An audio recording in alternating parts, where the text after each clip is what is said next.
Timebull had to make this list because, let's face it, it's adorable. It was so cute to me at that time that I prevented it from evolving into Politoed. My Timebull won me lots of battles, and it was so memorable in Pokemon White. It's the only Unova Pokemon that made this list because I think in Unova they went for quantity over quality. Glacia and I simply couldn't leave out. From being a really cool ice type to being clad in winter attire, Glacia has made it all the way. I love this Pokemon ever since I saw the design and I couldn't leave it out.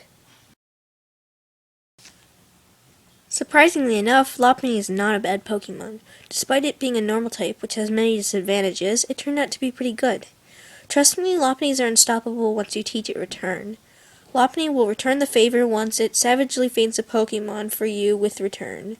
Treat it well, and this Pokemon will be your very best friend.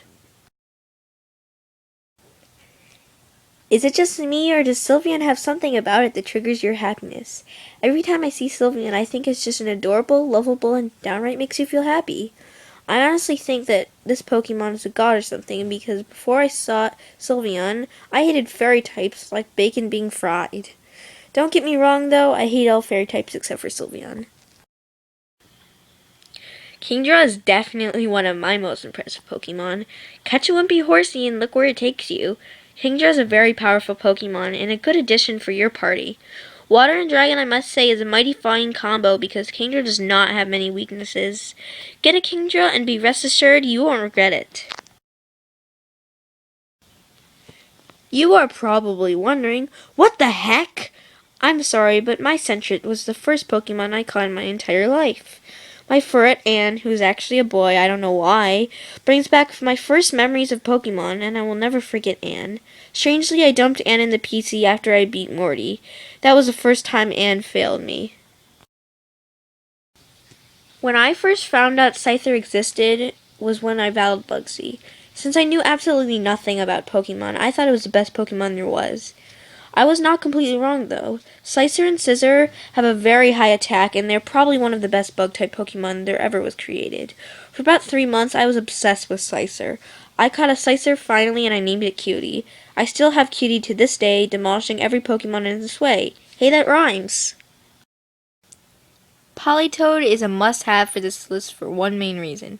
When I was like 7 or something, we went out to eat. I found a Politoed foil card that was pretty rare in the parking lot. My brother was already obsessed with Pokemon and he told me it was called Politoed. Ever since then I wanted one so bad. I finally got Heart Gold and I caught one to fulfill my dreams. For about 1 year I thought Lucario was a legendary. This Pokemon is literally one of the coolest, strongest, and fastest Pokemon there is. Lucario even got his own movie in the Pokemon TV show series because he was so popular and cool. I could never get my hands on a Riolu, and I finally got one in Black 2. This Pokemon is a favorite on pretty much anyone's list. Who doesn't love Lucario?